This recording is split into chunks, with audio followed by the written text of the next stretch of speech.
Hi and welcome back. In this video, we'll learn some important points to keep in mind while testing a web application. Okay, so while testing web application, one should have information and knowledge about well-known browsers. Okay, which are the browsers that are currently and widely used in the market. I'll pause the video for a moment and I would like you to think about the widely used browsers in the market.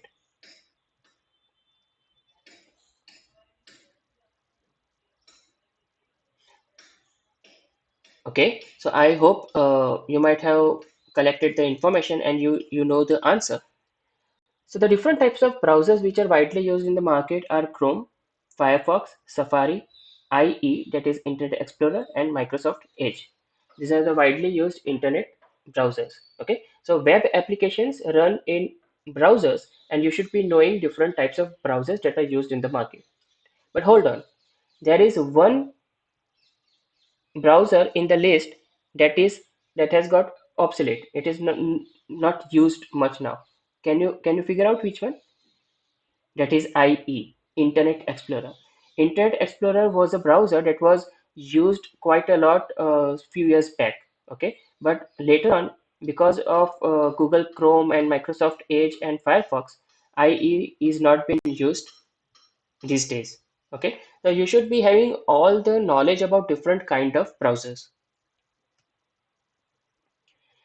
Also, you need to learn about different version of browsers. Okay, so say if you know that Chrome is widely used browser and you are testing your application using Chrome.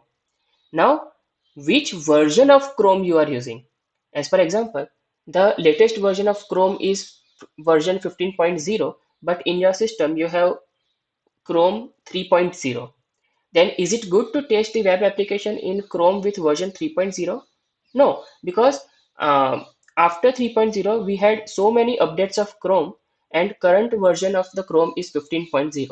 So always try to test your application in the latest versions. I'm not saying the very recent version you should be testing, but you should know which is the widely used version of Chrome that is used in the market. Okay, you can Google that which is the latest version of Chrome or statistics of the Chrome version that is been highly used in the market. So it will give you all the figures, and based on that you should test your application. Okay, so first thing, you should be knowing different types of browsers which are currently used in the market, and then you should also be aware of the version of the Chrome that you are testing.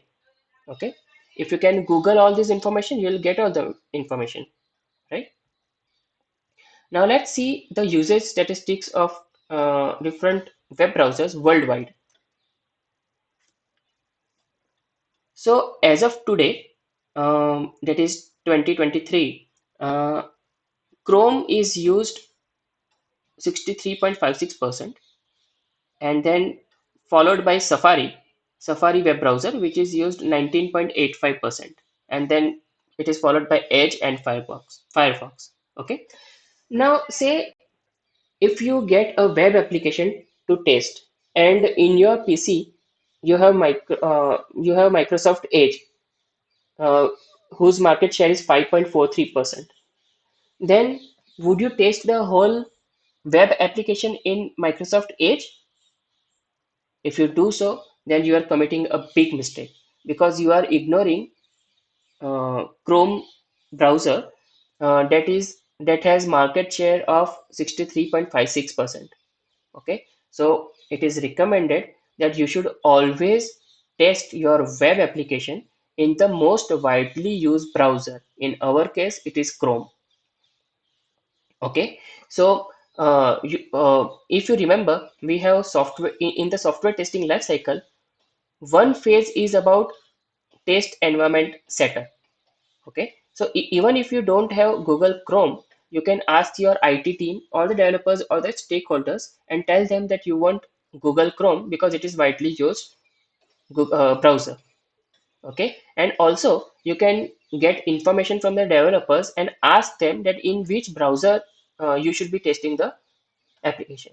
With your knowledge, you should recommend him Google Chrome, but you can recommend only if you know. Okay, so uh, before you test any kind of web browser, you should first Google it, that which is the widely used or recently used browser, okay? And you have to test the main functionality, the thorough functionality on the browser that is been widely used in the market, okay? You can also discuss the same with the developers before you start your testing.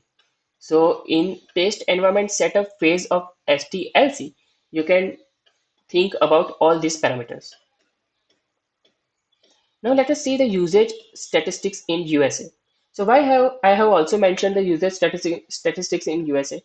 Because say there is a web application that is only limited to a particular country like USA. Okay, so you should be knowing that what is the percentage of usage of this browser in that particular country. Okay, so if the web application is a banking application for USA, then obviously people living in USA would be using that more. So you should know which browser is widely used in USA. So as you can see, the statistics has changed a bit. In USA, 50% of users are using Google Chrome, and the second widely used browser is Safari, which means that you will have to test that web application which is only specific to USA. You should be testing it thoroughly on two different browsers, that is Chrome and Safari, because around 85% of usage is between Chrome and Safari. Okay, so you should be having this knowledge, okay, that the web application that you are testing, is it specific to worldwide or is it specific to a particular country? If it is specific to worldwide, then in that case you should be testing all the features thoroughly in Google Chrome. But if it is specific to USA, then you should make sure that you have tested the application thoroughly in Google Chrome and Safari, because both compromises of 85% of the usage. Okay, so I hope this is clear. You should be having the knowledge about different types of web browsers and its version. Now the question arises, do we have to test all the features thoroughly on all the platforms? The answer is no. Why? Because you should pick the widely we should pick the browser that has the maximum share. So in case of user statistics in USA, you will test all the features on Chrome and Safari. Okay, but would you avoid Microsoft Edge and Firefox? No, you should test on these different browsers, because there are some important features like login, registration, payment, or banking, data transfer. Such minor things should work on Edge and Firefox. Okay, again, in such case, you can ask the developers that on which browsers your application works perfectly. So if the developers tell you that you have to test it on Chrome and Safari only, then you can skip Microsoft Edge and Firefox. Okay. So and why it is necessary to test on multiple browsers? It is necessary to test on multiple browsers because it might happen that one functionality is working on one browser, but the same functionality is not working on another browser. Okay, so even these kind of things can happen. So it is necessary that you know the statistics and test on the widely used browser. Okay, so please test all the functionalities on the widely used browsers. In case of USA, it is Chrome and Safari, and in case of a web application that is used worldwide, you can test on Chrome and maybe also on Safari, because Safari consists of 20% of market share. Okay, so likewise, you can think. Now, another thing that you should keep in mind is browser's back button. Okay, for login and logout scenarios. As for example, say you are testing a banking website. Okay, you have logged into the website and you have transferred some money, and then you have logged out. Okay, so now when you have logged out, someone else will come to that PC and press the back button. So if they press back button, should it again log into the banking website? If that happens, then it is a very serious issue, because you are able to log into someone else's account. and that too it is a banking account, so you can also transfer money to your own account. Okay, so this is wrong. You should be testing back button to make sure that it does not give illegal authentication to someone else. So in login and logout scenarios or some other kind of scenarios, in no case anyone should be allowed to get illegal authentication or authorization. Okay.